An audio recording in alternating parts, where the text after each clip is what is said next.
আমি পারি নাই স্যার, টেকনিক্যাল প্রবলেম ছিল। কে পায় নাই? স্যার আমি পারি নাই। নাম আমি বললে তো বুঝবো না, নাম বলতে হবে। সাদাত। সাদাত? জি স্যার, দারুদ সাদাত। আচ্ছা, কেউ একজন আগেরটা লিঙ্কটা দিয়ে দেন তো আবার, যার কাছে লিঙ্কটা আছে একটু দিয়ে দেন। রাসেল দিয়ে দাও।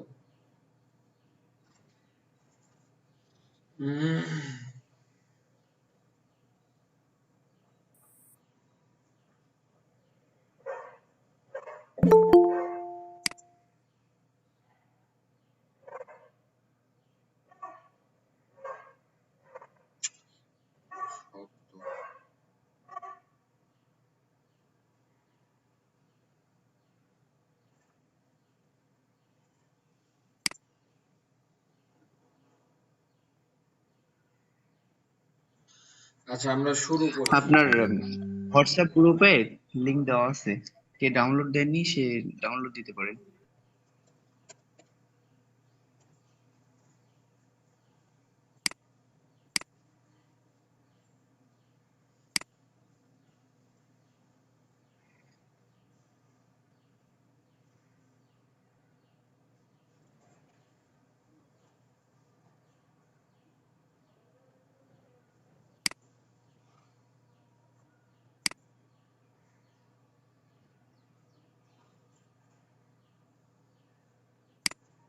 স্ক্রিন দেখা যাচ্ছে কি?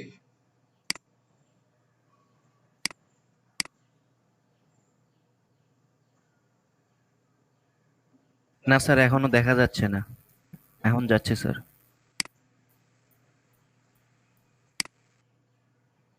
আচ্ছা, আমরা ক্লাসটা ইলাস্ট্রেটর দিয়ে শুরু করব। আর আরেকটা বিষয় হচ্ছে, এটা আপনারা মতামত দিবেন। আপনাদের যে আইসিটি ডিভিশন থেকে যে কোর্স মডিউল ফলো করতে বলা হয়েছে, আমরা এটা ফলো করব অবশ্যই। বাট আমার কাছে যেটা মনে হয়েছে, এটা একদম প্রপার কোর্স মডিউল না। এখানে দেখেন, ইলাস্ট্রেটরে যদি আমরা আসি, আমরা ইলাস্ট্রেটর দিয়ে যেহেতু স্টার্ট করব, এটা 75 আওয়ার্স ইলাস্ট্রেটরের উপরে। এখানে যেটা হবে,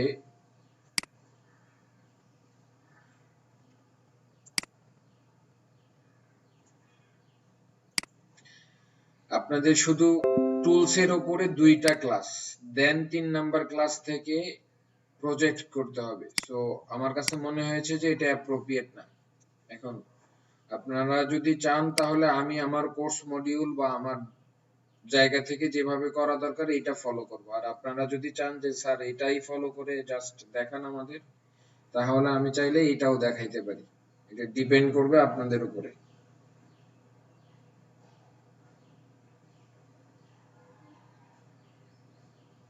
এটা ভালো হয় আপনার জন্য, আমার জন্য যেভাবে সেটাই করেন। হ্যালো স্যার, আমরা যেভাবে ভালোভাবে শিখতে পারবো সেইটা স্যার করলে ভালো হয়। আচ্ছা, এইটা হচ্ছে আপনাদের আইসিটি ডিভিশনের মডিউল। আমি আমার মডিউলটা একটু ওপেন করি। জি স্যার, আপনার মডিউল অনুযায়ী স্যার করেন, ওইটাই ভালো হবে স্যার।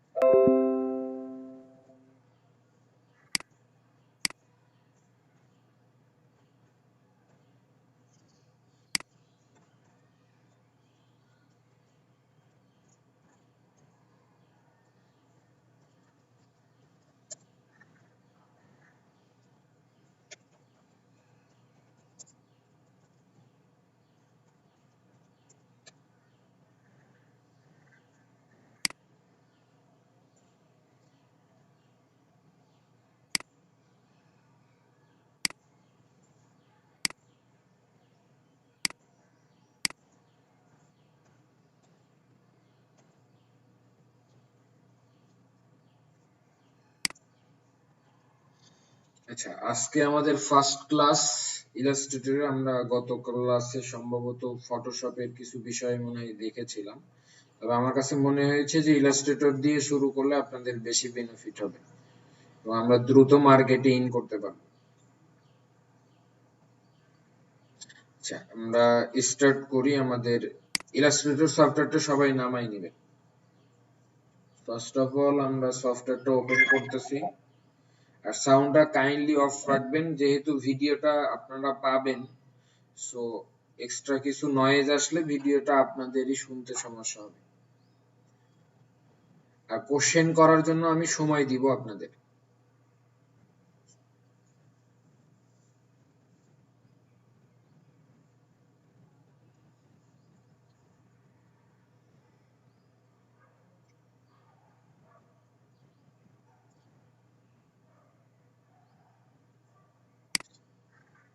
আমরা যে এখান থেকে দেখি কি কি বিষয় আমাদের শিখবো এই মডিউল থেকে।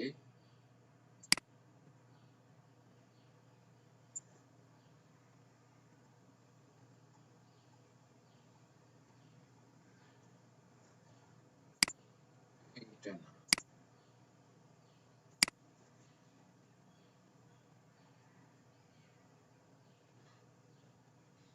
আজকে আমরা দেখবো যে what is Illustrator, comparison between. আচ্ছা, আমরা আপাতত এটা দেখবো না, আমরা এটা ফটোশপে গিয়ে দেখবো।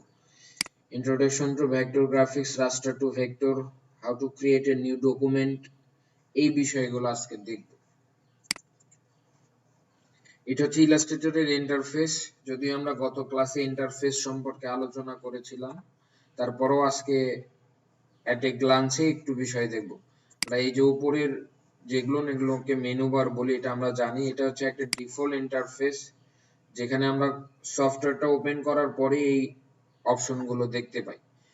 এরপরে এই জিনিসগুলো আসলে আমরা যখন ভিতরে যাব আরো ইন ডিপলি দেখা যায়, যেটা ফটোশপে দেখছিলাম। এখানে একটু চেঞ্জ আর কি। এখানে আপনি রিসেন্টলি এই যে বিষয় start the new file first, এখান থেকে আপনি যেমন এটা প্রিন্ট রিলেটেড বা আদার্স যে সাইজ গুলো দেওয়া আছে প্রিসেট আকারে, এখানে এইগুলো শো করবে। এবং রিসেন্টলি আমি যে বিষয়টা নিয়ে কাজ করেছি সেই বিষয়গুলো নিচে রিসেন্ট বক্সে এগুলো শো করবে। এরপরে আমরা যদি একটা ডকুমেন্ট ক্রিয়েট করতে চাই, তাহলে এখান থেকে ফাইল থেকে নিউ, অথবা আমরা চাইলে ক্রিয়েট নিউ থেকেও একটা ডকুমেন্ট ক্রিয়েট করতে পারি, অথবা কন্ট্রোল এন যদি প্রেস করি তাহলেও আমাদের ডকুমেন্ট ক্রিয়েট হওয়ার একটা ডায়লগ বক্স আসবে। এখানে যে বিষয়গুলো যেটা আমরা গত ক্লাসে দেখেছিলাম, যে এই যে রিসেন্টলি আমরা যে প্রিসেট গুলো ইউজ করেছি আমাদের ডিজাইনে, সেই প্রিসেট গুলো এখানে শো করবে।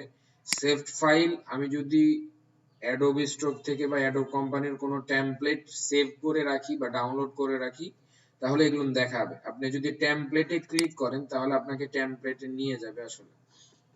আচ্ছা, যাই হোক, আমার এখানে টেমপ্লেট আপাতত দরকার নেই। এরপরে আমরা চাইলে মোবাইলের জন্য কাজ করতে পারি ইলাস্ট্রেটর থেকে। এরপরে হচ্ছে ওয়েবের জন্য কাজ করতে পারি, প্রিন্টের জন্য কাজ করতে পারি, film and videos and illustration. আমরা ওরিয়েন্টেশন ক্লাসে দেখেছিলাম যে গ্রাফিক্সের ফিল্ড হচ্ছে দুইটা জায়গা থেকে, আমরা দুইটা এরিয়াতে কাজ করে। একটা হচ্ছে প্রিন্ট মিডিয়াতে আর একটা হচ্ছে ওয়েব মিডিয়াতে। এই যে মোবাইলের জন্য যে ডিজাইন গুলো আমরা বা প্রিসেট গুলো দেওয়া আছে, এগুলো আসলে ওয়েব ভার্সন। দেখেন, আমরা যদি ওয়েবের জন্য এখানে যদি মোবাইল ভার্সন দেই, এখানে অটোমেটিকলি একটা বিষয় খেয়াল করেন যে আমাদের কালার মোড কি দরকার হয় ওয়েব ভার্সনের জন্য, 722 ppi, তাই তো? এবং কালার মোড দরকার হয় RGB। আমরা যখনই প্রিন্টে চলে যাচ্ছি, দেখেন আমাদের এই জায়গাটা চেঞ্জ হয়ে গিয়েছে, CMYK এবং 300 dpi। সো আমরা চাইলে উপর থেকে ওটা সিলেক্ট করতে পারি, অথবা আমাদের যে এই পাশে যে বারটা আছে, আমরা চাইলে এখান থেকেই প্রিন্ট হবে না ওয়েব হবে সেটা ডিটারমাইন করে দিতে পারি।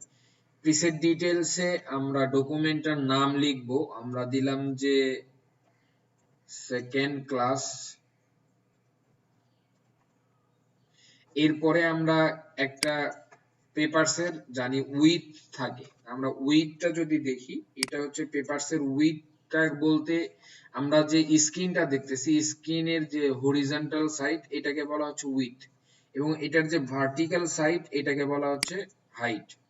এরপরে পেপারে আমরা যদি ফটোশপ বা ইলাস্ট্রেটরের ইউনিট হচ্ছে 6টা, যেটা আমরা গত ক্লাসে বলেছিলাম, যে একটা হচ্ছে point, picas, inches, millimetre, centimetre and pixels.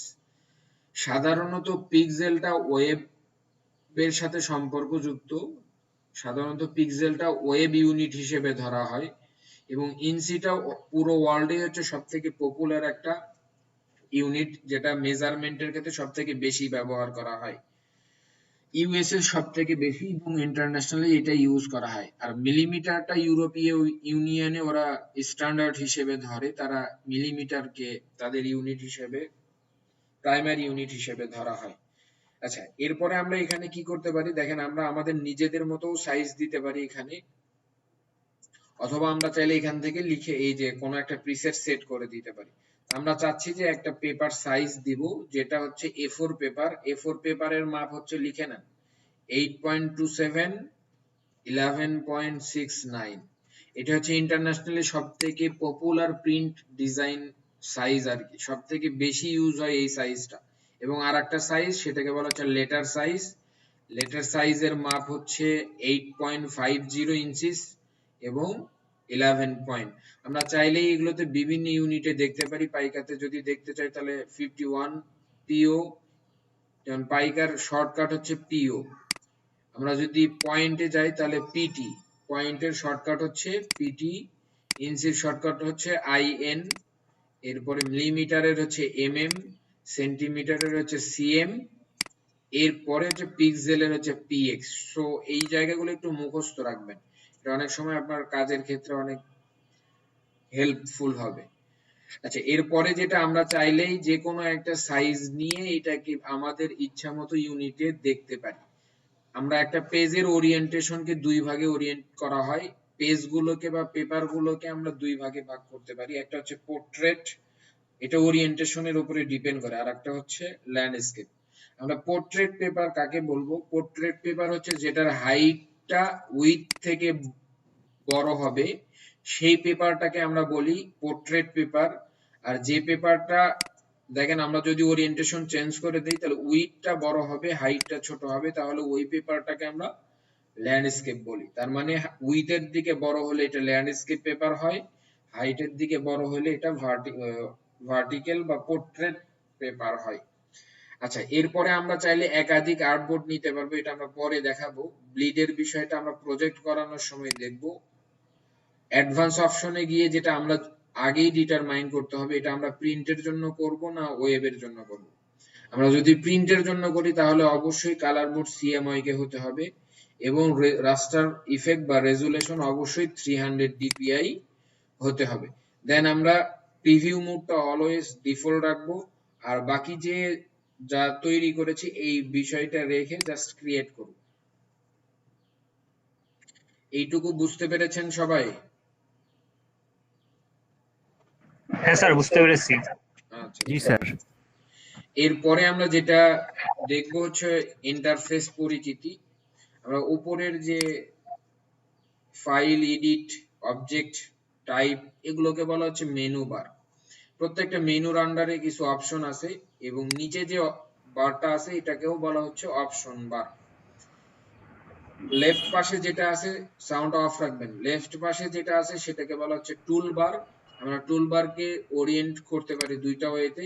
এই যে অ্যারোতে যদি প্রেস করি তাহলে একটা রোতে হবে, অ্যারোতে যদি আবার প্রেস করি তাহলে ডাবল অ্যারোতে কনভার্ট হয়ে যাবে। এই হোয়াইট অংশ যেটুকু, এটাকে বলা হচ্ছে আর্টবোর্ড, যেটা ফটোশপের ভাষায় ক্যানভাসও বলা যায়, বাট আমরা এটাকে আর্টবোর্ড বলবো। এবং হোয়াইট এরিয়ার পাশে যে জায়গাটুকু, এটাকে বলা হচ্ছে ওয়ার্কিং এরিয়া, বা আমরা এই জায়গাটাতে, যেমন আমরা ছোটবেলায় ম্যাথ করেছি, খাতার শেষের পেজে গিয়ে আমরা রাফ করেছি, আমরা কোন একটা ডিজাইন চাইলেই এই জায়গাতে রাফ করতে পারি বা রাখতে পারি। এটা এর মধ্যে যেটুকু থাকবে সেটুকুই শুধু ভিজিবল হবে প্রিন্টের ক্ষেত্রে বা আউটপুটের ক্ষেত্রে, বাট বাহিরের অংশ ভিজিবল হবে না। বাট কাজের ক্ষেত্রে আমরা এখানে দেখতে পারবো, বাট আউটপুটের ক্ষেত্রে এইটুকু আসবে না, বা আমরা যখন প্রজেক্ট দেখবো বা পরে দেখবো তখন এই বিষয়টা ক্লিয়ার হবে আশা করি। আচ্ছা, এরপরে যে নিচের যে বারটা আছে এটাকে বলা হচ্ছে স্ট্যাটাস বার। এই স্ট্যাটাস বার থেকে আমরা দেখতে পারি যে ডকুমেন্টটা কতটুকু জুম ইন হয়ে আছে, বা কয় নাম্বার আউটবোর্ডে আমরা আছি, এখানে নাম্বার অফ আউটবোর্ড দেখাচ্ছেন কত নাম্বার আর্টবোর্ডে আমরা এখন সিলেক্টেড আছে, এটা আমরা একটু পরে দেখব। আচ্ছা, এর মাঝে আমরা একটা কাজ করি, আমরা একাধিক আর্টবোর্ড নেই, তাহলে এই বিষয়টা ইজিলি বোঝা যাবে। ক্রিয়েট নিউ করলাম, এখান থেকে আমরা 4টা আর্টবোর্ড দিচ্ছি, দেন ক্রিয়েট করলাম। দেখেন এখানে 4টা আর্টবোর্ড ক্রিয়েট হয়েছে, এখানে একটা আর্টবোর্ড, এখানে আরেকটা ট্যাবে আমরা নতুন করেছি, আরেকটা ট্যাবে ওপেন হয়েছে। দেন আমরা এই যে এখানে দেখেন 3 নাম্বার আর্টবোর্ডে, এটা হচ্ছে স্ট্যাটাস বার, আপনি কত নাম্বার আর্টবোর্ডে আছেন এখান থেকে দেখাবে। এর পরের যে বিষয় সেটা হচ্ছে এখান থেকে আমরা চাইলে বিভিন্ন জায়গায় যেতে পারি। এরপরে এখান থেকে কিছু বিষয় আছে যে আপনাকে কোন টুলে আছেন সেই টুলটা শো করবে। এখানে দেখেন আমরা হচ্ছে ডিরেক্ট সিলেকশন টুল, এখন কার্ভেচার টুল, এই শো টুলস গুলো এখান থেকে শো করবে আসলে। যে এই হচ্ছে স্ট্যাটাস বারের কাজ। এরপরে আমরা লেফট পাশে যেটা পাচ্ছি, সরি রাইট পাশে, এটাকে বলা হচ্ছে ফ্লোটিং প্যানেল। আমরা ফ্লোটিং প্যানেলটা হচ্ছে আমরা গত কালকেও বলেছিলাম এটা ভাসমান, আপনি চাইলে এটা ডিলিট করে দিতে পারেন, আবার ফেরত নিয়ে আসতে পারেন, যার কারণে আমরা এটাকে বলতেছি ফ্লোটিং প্যানেল। ফিরিয়ে নিয়ে আসতে গেলে আমরা যাব উইন্ডো থেকে আপনার যেটা দরকার এখান থেকে, আমি চাচ্ছি যে স্ট্রোক প্যালেটটা দরকার আমার, আমরা স্ট্রোক প্যালেটটা নিলাম, নেওয়ার পরে আমরা চাইলেই এটা এখানে অ্যাড করতে পারবো দিয়ে জাস্ট যখন আপনি এরকম দেখেন মুভ করাচ্ছেন, এটা এখানে ম্যাগনেটের মতো একটা ব্লু বার চলে আসতেছে, যখন এরকম চলে আসবে তখন বুঝবেন যে এটা এখানে সেট হয়ে যাবে। আমি যদি এখানে দেই তাহলে সে আলাদা সেট হবে, চাইলে এখানে আমি এর সাথে এই রোর সাথেও আমি তৈরি করতে পারি। তাহলে কি করতে হবে, এর সাথে ধরে দেখেন আমি যখন এখন রাইট পাশে দিচ্ছি, রাইট পাশে একটা অ্যারো আসছে, তার মানে এটার পরে একটা ট্যাব ওপেন হয়ে সেখানে সেট হবে। আমি যদি এটার সাথে করতে চাই তাহলে করতে হবে যে এইটার সাথে অ্যাড করে দিয়ে ছেড়ে দিতে হবে। তো এই জন্য আমরা এটাকে ফ্লোটিং প্যানেল বলি। আরো কিছু বিষয় আছে, আমরা যদি একটু এখানে যাই যেটাকে বলা হচ্ছে ওয়ার্ক স্পেস, আপনি চাইলে আপনার মতো করে সবগুলো সাজায় নিতে পারেন, এই ওয়ার্ক স্পেসটা নিজের মতো তৈরি করতে পারেন। আপনি চাইলে যে কোনো জায়গায় এটা অ্যাডজাস্ট করে দেবেন, আর আমি চাচ্ছি এখানে অ্যাডজাস্ট করাবো। কাজের ক্ষেত্রে আমি এই পাশে নিলাম, আমি চাচ্ছি এটা একদম নিট এন্ড ক্লিন থাকবে, দুইটাই এই পাশে, আমি এই পাশে কাজ করব, এই পাশেই রাখবো। আমি ট্রাই করি এই পাশে রাখার জন্য, আপনি এরকম করে নিয়ে নিজের নামে তৈরি করতে পারেন। কারণ আপনি কাজ করতেছেন এটা নতুন নামেই, ধরেন আমি আমার নামে একটা ওয়ার্ক স্পেস ক্রিয়েট করলাম, ফরহাদ নামে করলাম, দেখেন এই ওয়ার্ক স্পেসটা আমি যেটা তৈরি করেছি এটা এখানে চলে এসেছে। এরপরে যদি আমি কিছু অ্যাড করি, দেখেন আমি লিংক অ্যাড করলাম, যদিও লিংক আগে থেকে ছিল, নেভিগেশন অ্যাড করলাম, নেভিগেশনটা এখানে সেট করলাম, এরপরে হচ্ছে আমি এসভিজি ইন্টারঅ্যাকশন অ্যাড করলাম, এই যে জায়গাগুলো অ্যাড করলাম, দেখেন আমি চাইলেই আমার ওয়ার্ক স্পেসে এইভাবে তৈরি করতে পারি। অথবা যদি রিসেট দেন, আপনি আগে যেটা তৈরি করেছিলেন সে জায়গায় আছে, নতুন যেটা তো নিয়ে আসছেন সেটা কিন্তু নেই। তার মানে আপনি চাইলেই আপনার ওয়ার্ক স্পেসটা রিসেট করে আগের জায়গায় যে পর্যন্ত সেট করেছিলেন তৈরি করার সময় সে পর্যন্ত যেতে পারে। অথবা এখানে কিছু ডিফল্ট ওয়ার্ক স্পেস সেট করে দেওয়া আছে, আমরা চাইলে এই জায়গাগুলোতে যেতে পারি। দেখেন আমার কিন্তু পুরো ওয়ার্ক স্পেসটাই চেঞ্জ হয়ে গিয়েছে। তাই এই ওয়ার্ক স্পেস গুলো কেন তৈরি করে নিতে হয়, আমাদের কাজের সুবিধার্থে আমরা যে টুলস গুলো বেশি ইউজ করব আমাদের প্রজেক্টে, আমরা ট্রাই করব ওই ধরনের ওয়ার্ক স্পেস গুলো সেট করে নেওয়ার জন্য। আমি আমার ওয়ার্ক স্পেসটা ইউজ করব। আশা করি বিষয়গুলো ক্লিয়ার হয়েছে সবাই।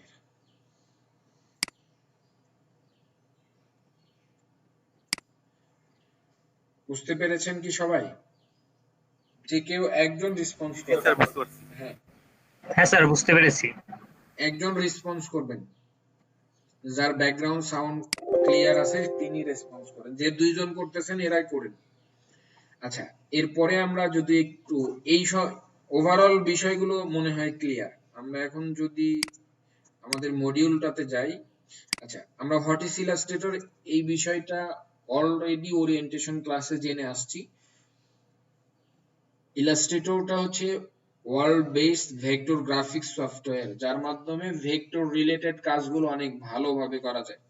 আচ্ছা, কম্পারিজন যে এটা আমরা বলা যেতেই পারি যে ফটোশপ, যেহেতু আমরা গত ক্লাসে এটা জানছি, ফটোশপ হচ্ছে একটা রাস্টার বেস সফটওয়্যার আর ইলাস্ট্রেটরটা হচ্ছে একটা ভেক্টর বেস সফটওয়্যার। এর অর্থ এই না যে ফটোশপের ভেক্টরের কোনো কাজ করা যাবে না। ফটোশপটা হচ্ছে ইমেজ এডিটিং সফটওয়্যার আর ইলাস্ট্রেটরটাকে বলা হয় ভেক্টর বেস সফটওয়্যার বা ভেক্টর এডিটিং সফটওয়্যার। এই হচ্ছে বেসিক পার্থক্য। আমরা ইমেজ রিটাচিং, ম্যানিপুলেটিং বা আদার্স যে বিষয়গুলো, ক্লিপিং পাথ, এগুলো না আসলে ইলাস্ট্রেটর থেকে আপনি করতে পারবেন না। এটার জন্য অবশ্যই আপনাকে ফটোশপের হেল্প নিতে হবে। এরপরে যদি আমরা ইন্ট্রোডাকশন টু ভেক্টর গ্রাফিক্স, আমরা ভেক্টর গ্রাফিক্স সম্পর্কে গতকালকে জেনেছিলাম। এরপরে আবার বলছি যে ভেক্টর গ্রাফিক্স এটা ম্যাথমেটিক্যালি লাইন এবং কার্ভের মাধ্যমে তৈরি হয়। আচ্ছা, রাস্টার ভার্সেস ভেক্টর যদি আমরা পার্থক্য দেখতে চাই, আমরা একটা ইমেজ নেই, কার্টুন।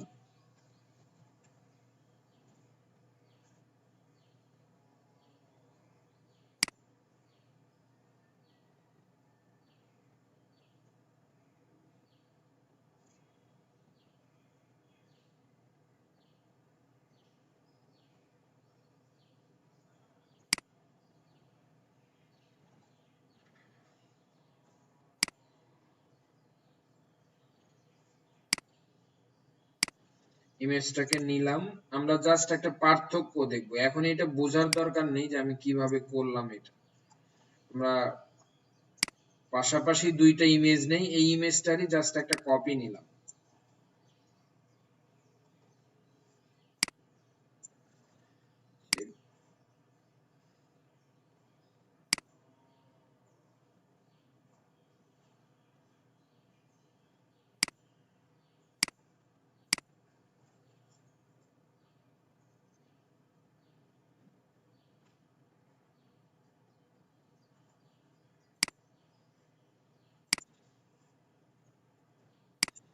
আচ্ছা, আমরা যদি রাস্টার ভার্সেস ভেক্টরের পার্থক্য দেখতে চাই, আমি একটু লিখে দিই তাহলে আপনাদের জন্য সুবিধা হবে।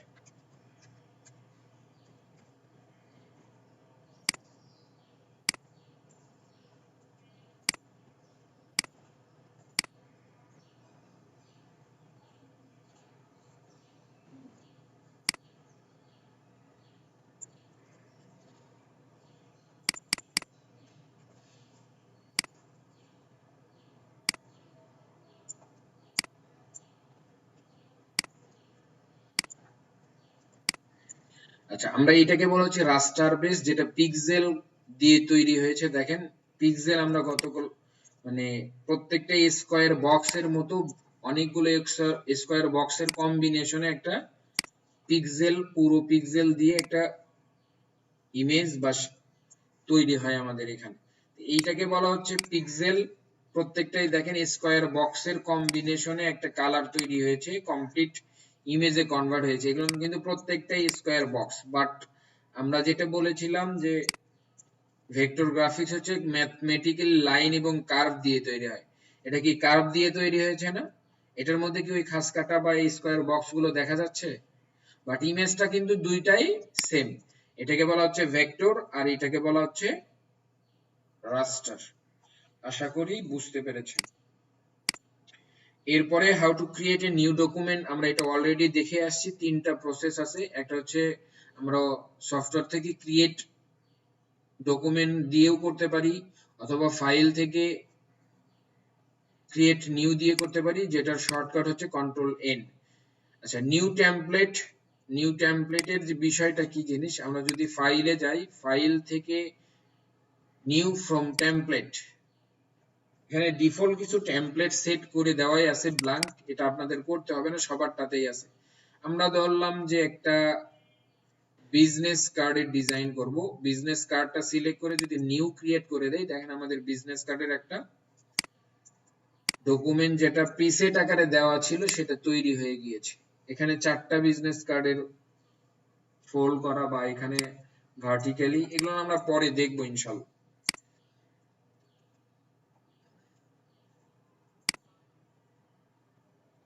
আচ্ছা, এরপরে ইউজিং দা ওয়েলকাম স্ক্রিন মোড, আমরা যদি স্ক্রিন মোডের কথা বলি, স্ক্রিন মোড ইলাস্ট্রেটরে 3 ধরনের স্ক্রিন মোড হয়, যেটা আমরা এখান থেকে দেখতে পারবো। এখানে যদি অথবা ভিউ থেকে গিয়ে স্ক্রিন মোড,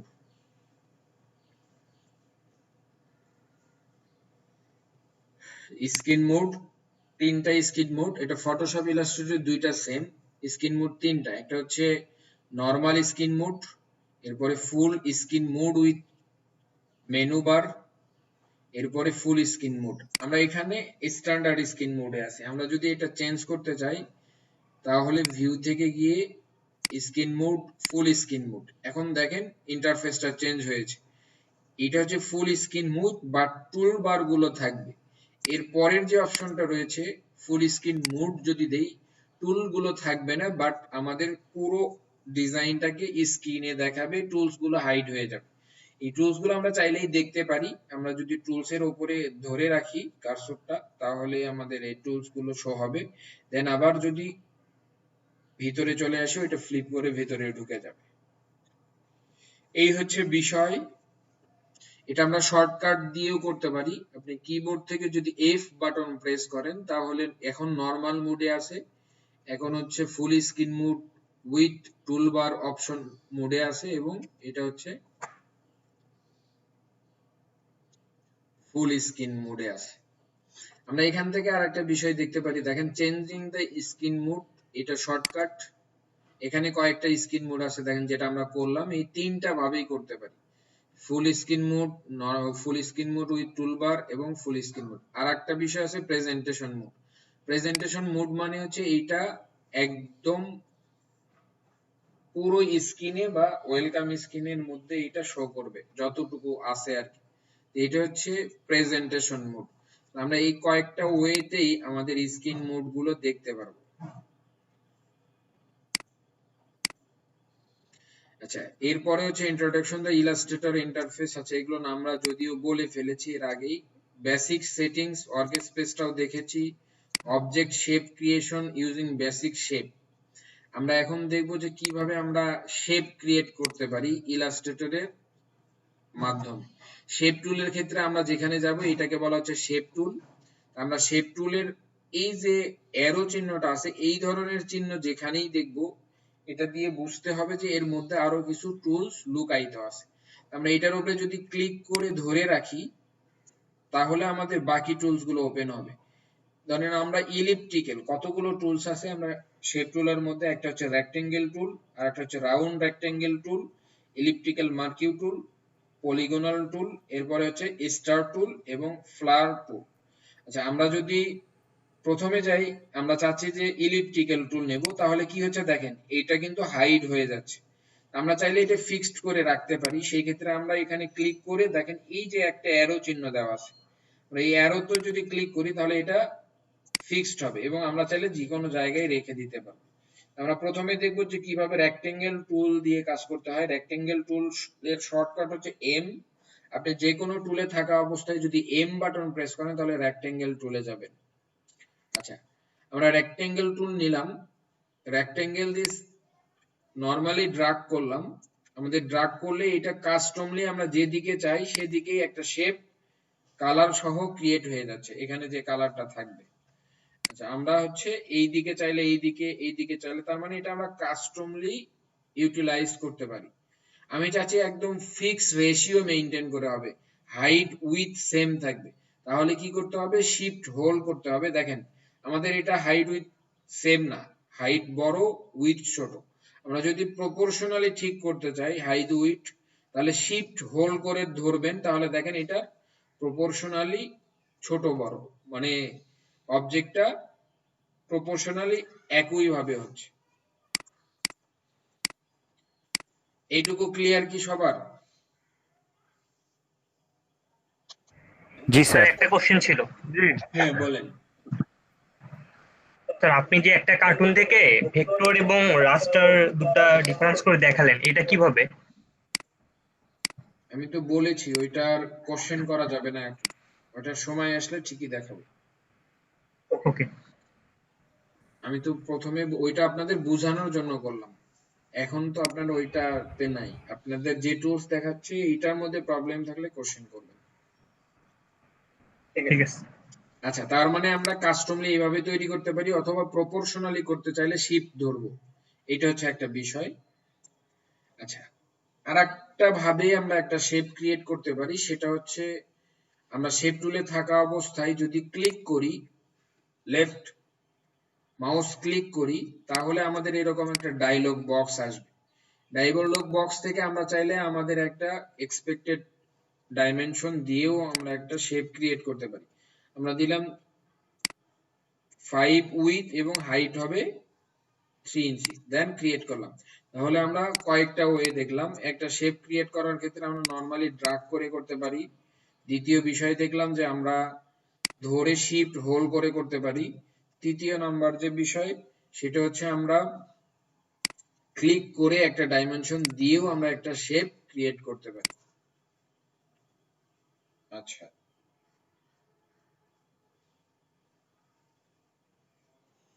এখানে আর একটা বিষয় এটাতেই দেখাই। আমরা দেখেন যে বিষয়টা হচ্ছে আমরা একটা শেপ যখন ক্রিয়েট করতেছি, তখন বাকি তিনটা, যেমন এই কর্নার, এই কর্নার এবং এই কর্নার, এই তিনটা মুভ হচ্ছে, বাট এই কর্নারটা ফিক্সড আছে।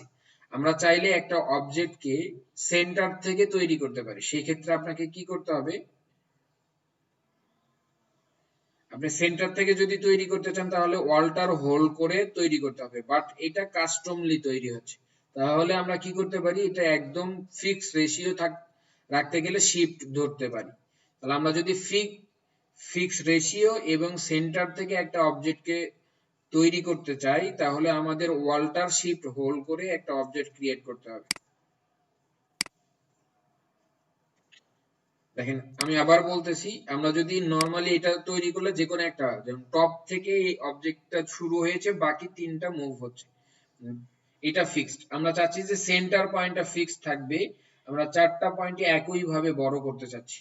তাহলে কি করতে হবে, আপনি ওয়ালটার ধরতে হবে, বাট ওয়ালটার ধরলে যেটা হবে যে আপনি যে কোনো প্রপোর্শনে বা যে কোনো কাজ করতে পারবেন। আর আমরা একটু আগে জেনেছি যে শিফট ধরলে এটা প্রপোর্শনালি ফিক্সড হয়। তাহলে আমরা শিফট অল্টার ধরে এটা প্রপোর্শনালি একটা অবজেক্ট তৈরি করতে পারি। এই মোটামুটি চারটা ওয়েতে আমরা একটা শেপ ক্রিয়েট করতে পারবো। এরপরে যদি আমরা যাই, এরপরে বলা হচ্ছে, আচ্ছা, এরপরে আমরা ইলিপ্টিক্যাল টুলটা দেখাবো। এটার শর্টকাট হচ্ছে এল। ইলিপ্টিক্যাল টুলটা যদি করি, জাস্ট সেম এটার মতোই আমরা নরমালি এরকম করে ড্র্যাগ করে তৈরি করতে পারি। এরকম তৈরি করার পরে শিফট ধরে করতে পারি। এরপরে এখান থেকে ক্লিক করে আমরা এখানে একটা মাপ দিয়ে একটা অবজেক্ট ক্রিয়েট করতে পারি। এরপরে হচ্ছে যেটা, সেটা হচ্ছে আমরা যদি সেন্টার থেকে একটা অবজেক্ট তৈরি করতে চাই, তাহলে অল্টার, এবং যদি প্রপোর্শন ঠিক করে তৈরি করতে চাই তাহলে শিফট অল্টার ধরে একটা অবজেক্ট ক্রিয়েট করতে পারি। আশা করি দুইটা বিষয় সবার ক্লিয়ার হয়েছে।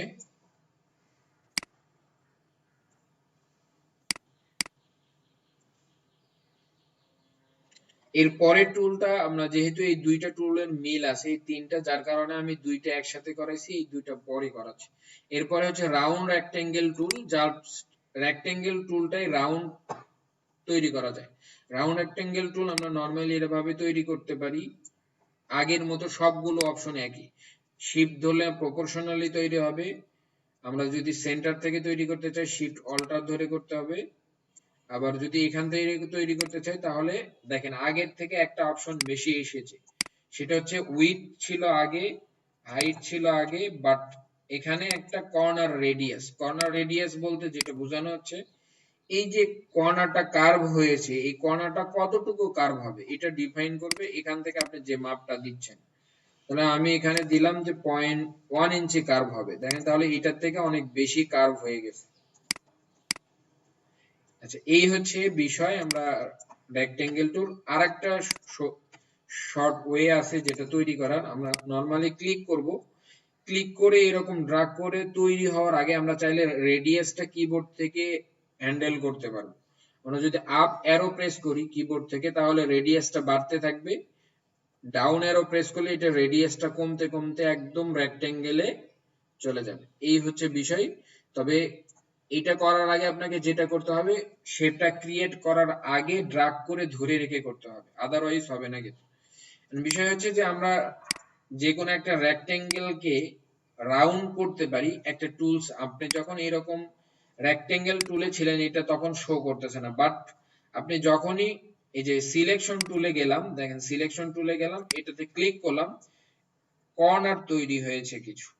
আমরা এই কর্নার গুলো দিয়েও চেঞ্জ করতে পারি। আমরা যদি এই কর্নারটাকে ধরে দেখেন 4টা কর্নার একই সাথে রাউন্ড হচ্ছে। আপনি যদি চান যে কোনো একটা কর্নারকে ধরে করবেন, তাহলে যেটা করতে হবে, আমরা আরেকটা টুলস দেখাবো, এটাকে বলা হচ্ছে direct selection tool. Direct selection টুলের কাজ একটু পরে দেখাচ্ছি, বাট আমরা যদি চাই, দেখেন এই কর্নারটাকে জাস্ট এরকম করে ধরে এই কর্নারটাকে ড্র্যাগ করে সিলেক্ট করলাম। আমি এখন এই কর্নারটাকে রেডিয়াস বাড়াইলাম, আমি চাচ্ছি এই কর্নারটার রেডিয়াসটাও আমি বাড়াইতে চাচ্ছি। দেখেন এইভাবেও আমাদের রেডিয়াস গুলো কনভার্ট করা পসিবল। যে কোনো টুলস থেকে আমরা যে কোনো টুলসে রেক্টেঙ্গেল টুলটাকেও রেক্টেঙ্গেল শেপটাকেও আমরা এর মাধ্যমে রাউন্ড রেক্টেঙ্গেল টুলে কনভার্ট করতে পারি। এরপরে যদি আমরা দেখি, সেটাকে বলা হচ্ছে পলিগন। পলিগনটাও সেম ভাবেই কাজ করবে। আমরা যদি পলিগনাল টুলে যাই, নরমালি এইভাবে তৈরি করা যায়। এটা যদি পলিগন টুলটার একটা বৈশিষ্ট্য হচ্ছে এটা অটোমেটিকলি সেন্টার থেকে তৈরি হয়, এটাতে সেন্টার বা শিফট অল্টার ধরে করার দরকার নেই, এমনিতেই আপনি তৈরি করলে এটা সেন্টার থেকে ছোট বড় হচ্ছে। দেখেন আপনি শিফট ধরলে এই কর্নার গুলো একটা রেডিয়াস অর্থাৎ কোণ মেইনটেইন করে তৈরি হবে, এইটাই হচ্ছে সুবিধা। আপনি দেখেন এটা 0 ডিগ্রিতে, আপনি চাইলে শিফট ধরে এটা যদি মুভ করান, রাউন্ড করান, ঘোরান, তাহলে নরমালি করলে আপনি যে কোনো দিকে দিতে পারবেন। আর শিফট ধরে যদি করেন তাহলে 45 ডিগ্রিতে এটা রোটেট করা যায়, 45 ডিগ্রিতে এটা রোটেট হবে। যেকোনো বিষয় আমরা পরে দেখবো আবার। আচ্ছা, তাহলে আরো কিভাবে করতে পারি, আমরা নরমালি এইরকম দেখেন আমরা কত ইঞ্চি হবে, 5 ইঞ্চি বা স্লাইডার। এই পলিগনের মধ্যে কয়টা স্লাইডার হবে, আমি চাইলে 3টার নিচে করা যাবে না, পলিগনটাকে 3টা স্লাইডারে কনভার্ট করা যায়। আপনি চাইলে আরো বেশি করতে পারেন, আপনি চাচ্ছেন 10টা স্লাইডার হবে, তাহলে 10টা দিয়ে এভাবেও করতে পারেন। যেটা আমরা শর্টকাটেও করতে পারি। কিভাবে, এরকম তৈরি করার পরে মাউসটা ছেড়ে না দিয়ে আপ অ্যারো প্রেস করব এবং ডাউন অ্যারো প্রেস করলে আমরা জানি কমতে থাকবে, কমতে কমতে ট্রাইকনে যাবে। চাইলে এরকম করেও বাড়াইতে পারেন, বাড়ানো হয়ে গেলে জাস্ট ছেড়ে দেবেন, এটা শেপটা ক্রিয়েট হবে। এরপরে আসি আমাদের স্টার টুল। সেম ভাবে স্টার টুলটাও কাজ করে। নরমালি আপনারা একটু ইউজ করলেই বুঝবেন, আপ অ্যারো দিলে এটা বাড়বে কর্নার গুলা, আর ডাউন অ্যারো দিলে এটা কমতে কমতে একদম ট্রাইকনে চলে আসবে। এই হচ্ছে বিষয়। আর সাধারণত এই টুলটা আমরা যেটার ক্ষেত্রে ব্যবহার করা হয়, আসলে কি বলে এটাকে, লাইটিং ইফেক্ট দেওয়ার জন্য। আমরা এটা পরে হয়তো বা কোনো একটা সময় প্রজেক্টের সময় চাইলে দেখাবো, এখন না। এরকম করে আমরা লাইটিং ইফেক্ট দেওয়ার ক্ষেত্রে এটা ব্যবহার করতে হয়।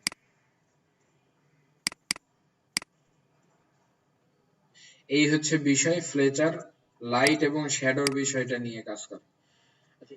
টুলস গত বিষয়ে কারো কোনো প্রবলেম আছে কি,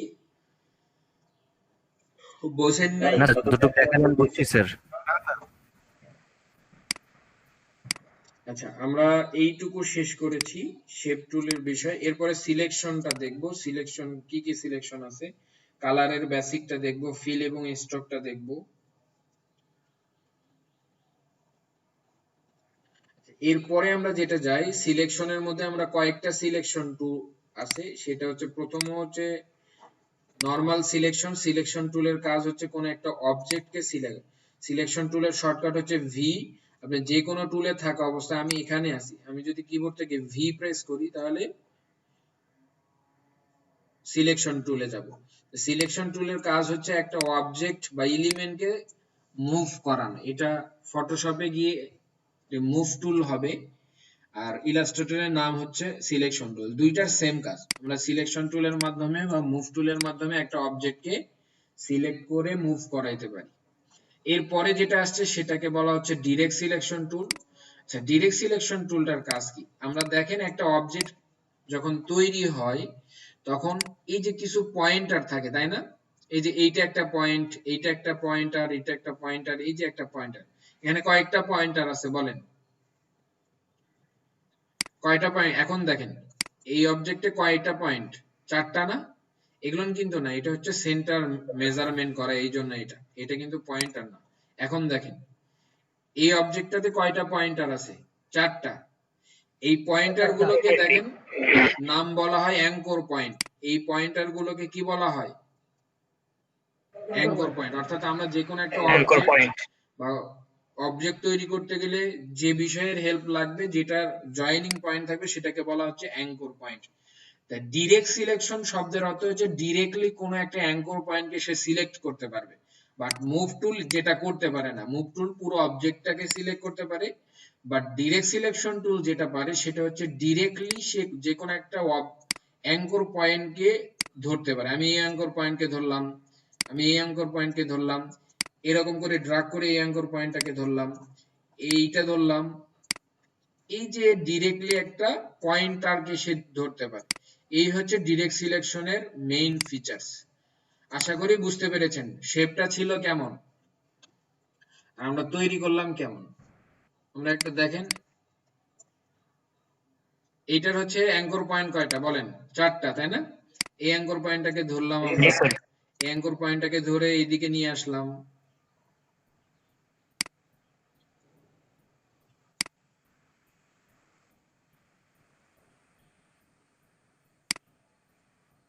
বিভিন্ন ভাবে আমরা দেখেন শেপটাকে অন্য একটা শেপে কনভার্ট করে ফেলেছি।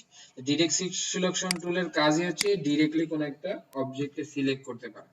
এরপরে হচ্ছে যে বিষয়টা হচ্ছে, আমরা যে অবজেক্ট গুলো ক্রিয়েট করেছি, দেখেন অবজেক্ট একটা নিলাম, এরপরে হচ্ছে দেখেন আমরা একটা অবজেক্টকে কপি করব কিভাবে। এরপরে আমি হচ্ছে এইটা দেখাই, গ্রুপ সিলেকশনটা। অবজেক্টটাকে কপি করতে গেলে আপনাকে কি করতে হবে? কয়েকটা ভাবে করা যায়। কন্ট্রোল সি তে কপি, কন্ট্রোল ভি তে পেস্ট করা, এটা একটা কপি করা। বাট আমরা ড্রাগ করেও কপি করতে পারি। সেটা কিভাবে? আমাদের কার্সরটা এখন শুধু একটা কার্সর, যখনই আমরা অল ট্যাব ধরতেছি, দেখেন একটা কার্সর, আমরা যখন অল ট্যাব ধরতেছি একটা সাদা এবং একটা ব্ল্যাক কার্সর আসতেছে। এরপরে যদি ধরে টেনে যে কোনো জায়গায় নিয়ে যাই, তাহলে এইটার একটা ক্লোন বা কপি হবে। এখন কথা হচ্ছে দেখেন আমরা এটার কপি করলাম যে কোনো জায়গায়। আপনি যদি একদম স্ট্রেট নিয়ে যাইতে চান, ডিগ্রি মেইনটেইন করে, যেটা আমরা একটু আগে বলেছি, শিফট ধরতে হবে। দেখেন শিফট ধরলে একদম প্রপোর্শনালি যাচ্ছে এটা। আপনি যদি টানেন এই দিকে 45 ডিগ্রি কোণে ছাড়া এটা রোটেট হবে না, যাবে না। তো এইভাবে আমরা চাইলে একদম এক্সাক্ট সাইজ মেইনটেইন করে কপি করতে গেলে আমরা অল্টার ধরে কপি করব, দেন কপি করার পরে আপনি শিফট হোল্ড করে ধরবেন, তাহলে এটা একদম প্রপোর্শনালি কপি হবে। আচ্ছা যাই হোক, আমরা এখানে 3টা অবজেক্ট কপি করেছি।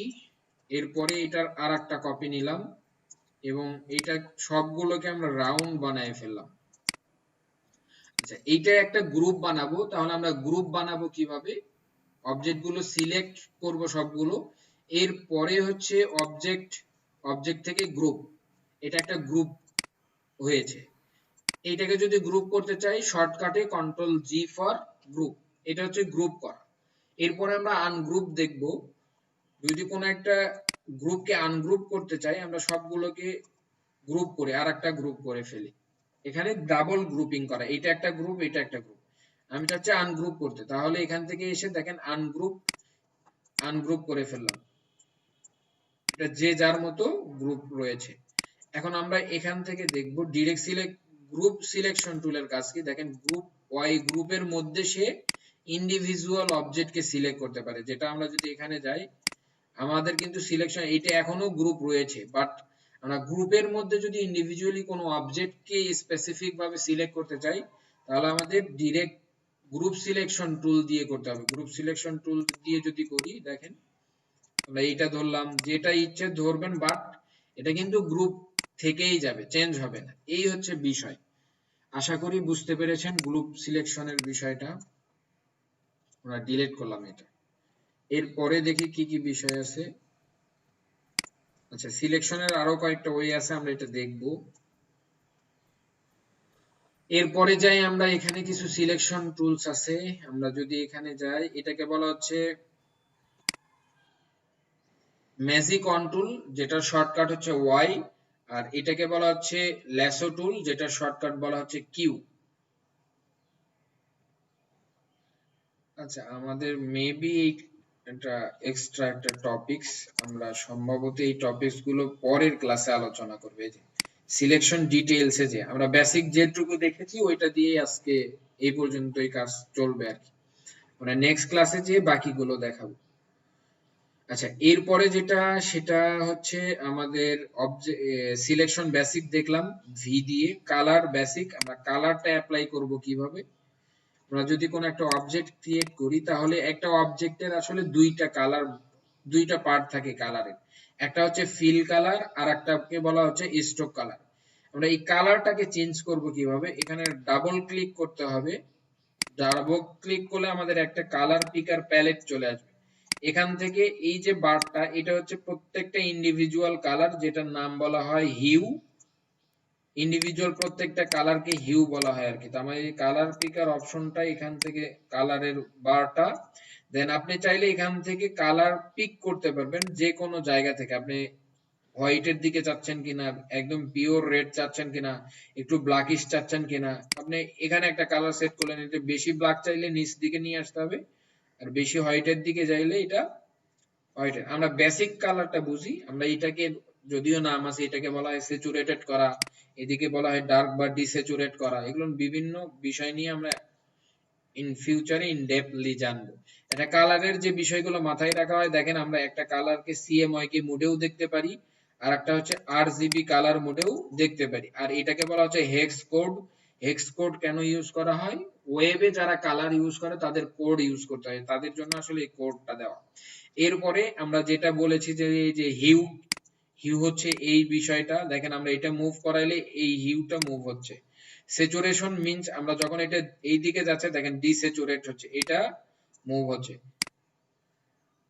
আমরা যখন এটা নিচ দিকে আসতেছে, দেখেন ব্রাইটনেসটা কমে যাচ্ছে। আমরা যদি উপরের দিকে যাই, ব্রাইটনেসটা এই দিকে গেলে ব্রাইটনেসটা বাড়বে, আর এই দিকে দেখে ব্রাইটনেসটা কমতে থাকবে। এই হচ্ছে বিষয়, এই হচ্ছে হিউ, স্যাচুরেশন, ব্রাইটনেস। আর এখানে যেটা আছে হচ্ছে red, green, blue, cyan, magenta, yellow, key black, যেটা আমরা ওরিয়েন্টেশন ক্লাসে বলি, আপনাদের বলেছিলাম। আমরা কালারটা নিলাম, জাস্ট এখানে কালারটা চলে এসেছে। একটা শেপের দুইটা পার্ট থাকে আমরা বলেছিলাম, সেটা হচ্ছে ফিল এবং স্টক। এই যে ক্রস চিহ্ন, এটাকে বলা হচ্ছে স্টক, আর এটাকে বলা হচ্ছে ফিল। ফিলে আমাদের কালার রয়েছে, স্টকে নেই। তাহলে আমরা স্টকে কালার দেবো কিভাবে, এটাতে ডাবল ক্লিক, তাহলে স্টক প্যালেটটা ওপেন হবে।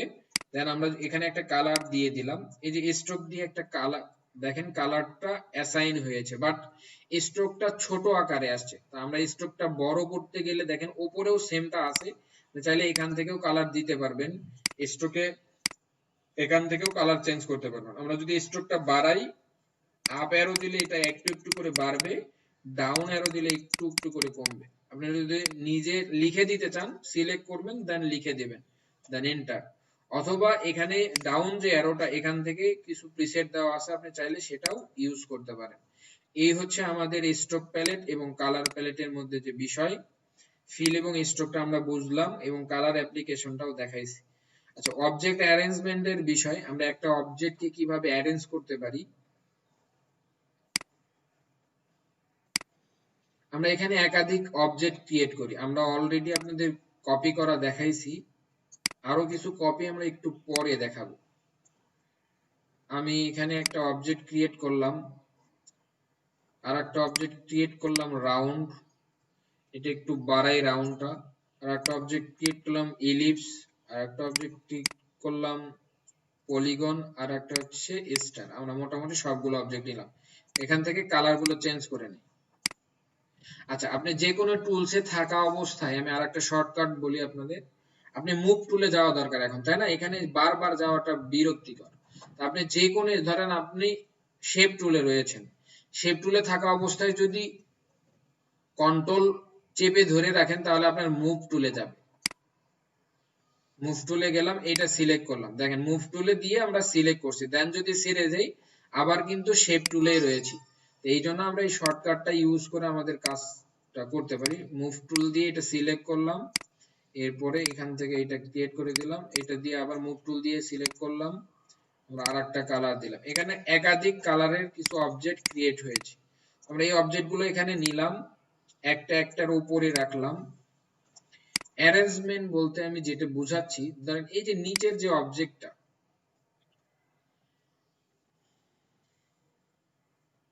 এই অবজেক্টটাকে আমরা চাচ্ছি যে উপরে নিয়ে আসার জন্য, অ্যারেঞ্জ করার জন্য। এটা কিভাবে করা যায়? রাইট বাটন ক্লিক, অ্যারেঞ্জ, এখান থেকে কয়েকটা বিষয় আছে, আমরা এগুলো ব্যবহার না করে শর্টকাট ইউজ করব, এটা আমাদের জন্য সুবিধা।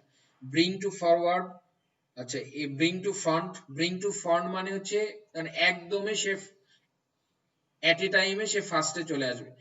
ব্রিং টু ফরওয়ার্ড মানে স্টেপ বাই স্টেপ সে ফ্রন্টের দিকে আসবে। যেমন এ হচ্ছে ধরলাম একদম জিরো লেভেলে আছে, এ প্রথমে 1 নাম্বার আসবে, তারপরে 2 নাম্বার, তারপরে 3 নাম্বার, তারপরে টপে আসবে, এইভাবে এটাকে বলা হচ্ছে ব্রিং টু ফরওয়ার্ড। আর ব্রিং টু ফ্রন্ট মানে সে স্টেপ ফলো না করে একদম উপরে আসবে, এটা হচ্ছে ব্রিং টু ফরওয়ার্ড। আমরা একটু প্র্যাকটিক্যালি একটু পরে দেখব, এরপরে বুঝেন। সেন্ড টু ব্যাকওয়ার্ড, ব্যাকওয়ার্ড মানে one step by one step ব্যাকে যাওয়া, আর সেন্ড টু ব্যাক মানে একদম এট এ টাইমে সে ব্যাকে চলে যাবে। আমরা এটা কিভাবে করতে পারি? দেন ফ্রন্টে নিয়ে আসলাম, একদম ফ্রন্টে আসছে। আমরা যদি অ্যারেঞ্জমেন্ট এরপরে ফর ব্যাকওয়ার্ড দেই, দেখেন ওয়ান স্টেপ ব্যাকে যাবে, অর্থাৎ এই স্টার মার্কের ব্যাকে গিয়েছে। আমরা এটা শর্টকাট দিয়ে করতে পারি কিভাবে? কন্ট্রোল থার্ড ব্র্যাকেটের যদি লেফট বাটন প্রেস করেন তাহলে one step by one step ব্যাকে যাবে, কন্ট্রোল থার্ড ব্র্যাকেটের যদি রাইটটা প্রেস করেন one step by one step এটা ফ্রন্টে আসবে। আমরা যদি এট এ টাইমে, ধরেন আপনার কোনো একটা অবজেক্ট আছে যেটা আপনি চাচ্ছেন 100 নাম্বার অবজেক্টটাকে একদম শেষে নিতে, তাহলে one step by one step আপনাকে প্রায় 99 বার প্রেস করতে হবে। সো এটার জন্য আমরা কি করব? কন্ট্রোল শিফট থার্ড ব্র্যাকেটের লেফট যদি প্রেস করি তাহলে একদম সেন্ড টু ব্যাক দেবে, আর কন্ট্রোল শিফট থার্ড ব্র্যাকেটের রাইটটা দিলে সেন্ড টু ফ্রন্ট দেবে। আশা করি অ্যারেঞ্জমেন্টের বিষয়গুলো ক্লিয়ার হয়েছে। আমি এটা উপরে নিতে চাচ্ছি, একদম উপরে নিতে চাচ্ছি, এটা এখন উপরে নিতে চাচ্ছি, এইভাবে আমরা অ্যারেঞ্জমেন্ট করতে পারি। আশা করি ক্লিয়ার হয়েছে সবার। কি বলেন, বুঝতে পেরেছেন? জি স্যার। জি স্যার। জি। জি স্যার। ওকে, এরপরে যে বিষয় হচ্ছে আমরা গ্রুপ করা দেখাইছি, তাই না? কন্ট্রোল জি তে একটা অবজেক্টকে গ্রুপ, কতগুলো অবজেক্টকে গ্রুপ করতে হয়, আনগ্রুপটাও দেখাইছি, এটা শর্টকাটটা আমি লিখে দিয়েছি এখানে। এখন আমাদের অনেক সময় দেখা যাবে যে কাজ করতে গিয়ে একটা অবজেক্টের পিছনে আরেকটা অবজেক্ট আছে, যে আমি এইটা অবজেক্টটা ধরতে, মানে আমি চাচ্ছি যে এই অবজেক্টটা ফিক্সড রাখবো আর কি, মুভ করাবো না। কাজের ক্ষেত্রে যদি একটু মুভ হয়ে যায়, এই জন্য আমরা লক করে দিতে পারি। লক করার জন্য আপনাকে কি করতে হবে?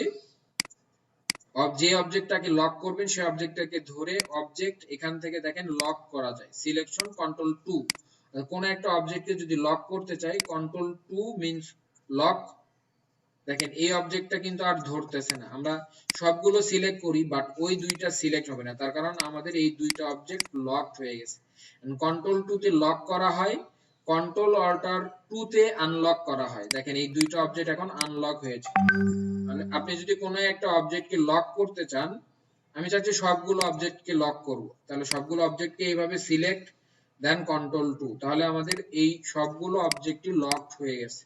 সবগুলোকে আনলক করতে চাই, কন্ট্রোল অল্টার 2 দিব, দেন সবগুলো আনলক। এটা হচ্ছে লক সিস্টেম। এরপরে আমরা আরেকটা বিষয় দেখব, হাইড করা। আপনি চাচ্ছেন যে একটা অবজেক্ট আছে, ধরলাম এই অবজেক্টটাই,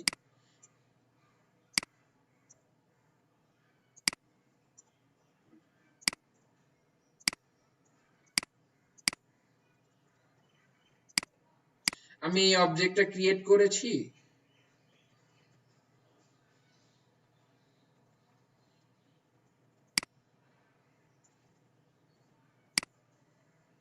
দেন এই নিচে একটা অবজেক্ট আছে, তাই না? এই যে নিচে একটা অবজেক্ট আছে, আমি চাচ্ছি যে এই অবজেক্টটাকে ধরার জন্য, তাহলে কিভাবে ধরবো? তাহলে উপরের অবজেক্টটা যদি হাইড করা যেত তাহলে আমাদের জন্য সুবিধা হতো। তাহলে হাইডটা করব কিভাবে? আমরা অবজেক্ট থেকে হাইড, অথবা অবজেক্টটাকে select, control 3 for hide, control alter 3 for visible হবে, কন্ট্রোল 2 তে লক, কন্ট্রোল অল্টার 2 তে আনলক, কন্ট্রোল 3 তে হাইড, কন্ট্রোল অল্টার 3 তে ভিজিবল বা শো করবে। আশা করি এই বিষয়টাও ক্লিয়ার হয়েছে আপনাদের। আচ্ছা, আমরা লক আনলক দেখলাম, হাইড হচ্ছে ভিজিবল দেখলাম বা আনহাইড দেখলাম। এরপরে আমরা আনডু এবং রিডুর বিষয়টা দেখব। আনডু রিডুটা কি জিনিস? ধরেন আমরা কোন একটা অবজেক্টকে ক্রিয়েট করি, একটু দেখেন আনডুর বিষয়টা মোটামুটি সবাই জানার কথা। আমরা এই অবজেক্টটা প্রথমে ক্রিয়েট করলাম, ক্রিয়েট করার পরে কি করলাম, এই অবজেক্টটাকে এখানে নিয়ে আসলাম, এই কাজ করার পরে আমরা এটাকে একটা রাউন্ড বানাইলাম, দেন আমরা এখান থেকে কালার চেঞ্জ করলাম, এরপরে কি করলাম, এই দিকে নিয়ে আসলাম, এরপরে নিয়ে এসে এটা চেঞ্জ করে ফেললাম, এই দিকে করলাম, এটা হাইটে বড় করলাম, এরপরে আবার কালার চেঞ্জ করলাম। এই যে কতগুলো প্রসেস করেছে, আমরা প্রথমে একটা অবজেক্ট ক্রিয়েট করেছিলাম, এখানে গেলাম বা আদার্স। এখন আমি চাচ্ছি যে পিছনের দিকে যাওয়া, এটাকে বলা হচ্ছে আনডু করা। আনডু করব কিভাবে? শর্টকাট আমরা ইউজ করতে পারি আনডু অ্যাপ্লাই সোয়াচ, আচ্ছা কন্ট্রোল জেড। আমরা কন্ট্রোল জেড যদি প্রেস করি, দেখেন এই কালার, প্রথমে এই কালারের দিকে ব্যাকে যাচ্ছে, আমরা যা যা করেছিলাম ব্যাকের দিকে গেল। দেখেন আমরা যত জায়গায় ছিলাম ব্যাকে, আমি চাচ্ছি যে না, আমি যে জায়গা পর্যন্ত গিয়েছিলাম ওই জায়গাতে আবার ফেরত যেতে চাই, যেটাকে বলা হচ্ছে রিডু করা। এডিট থেকে রিডু করা যায়। যে রিডু বিষয়টা আমরা তাহলে কিভাবে, কন্ট্রোল শিফট জেড, আমরা যে জায়গা পর্যন্ত ছিলাম কাজে, দেখেন আমরা সেই জায়গাতেই চলে আসছি। এটাকে বলা হচ্ছে আনডু এবং রিডু।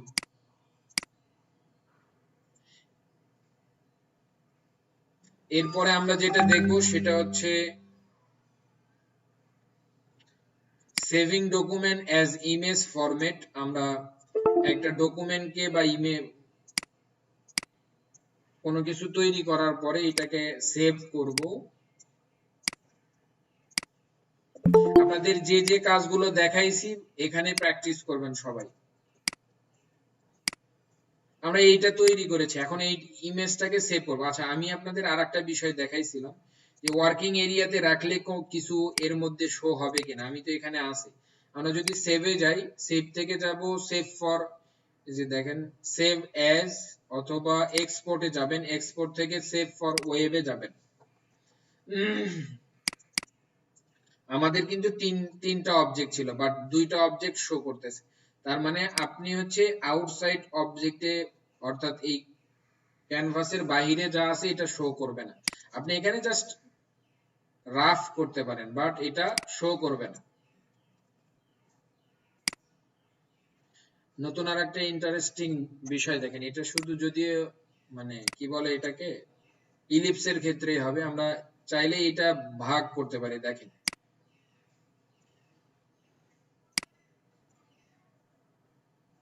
এইরকম করে আমরা চাইলে পয়েন্টার গুলো আমাদের পাই চার্টের মতো তৈরি করতে পারি আর কি। যাই হোক, আমরা সেভ করার বিষয়টা দেখি। আবার এক্সপোর্ট থেকে সেভ ফর ওয়েব লিগেসি এটাতে দেবেন। এরপরে এখান থেকে জেপিজি সিলেক্ট করবেন, আর কিছু দরকার নেই, জাস্ট আর এখান থেকে যেটা করবেন ম্যাক্সিমামটা দেবেন।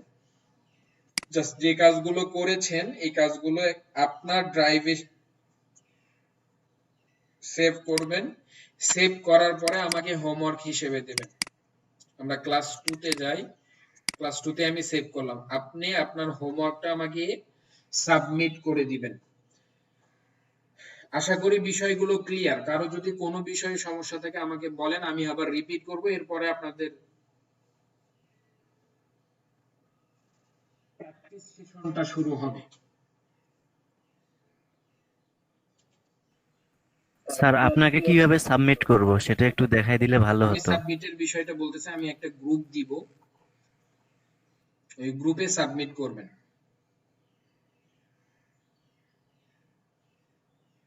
ঠিক আছে স্যার।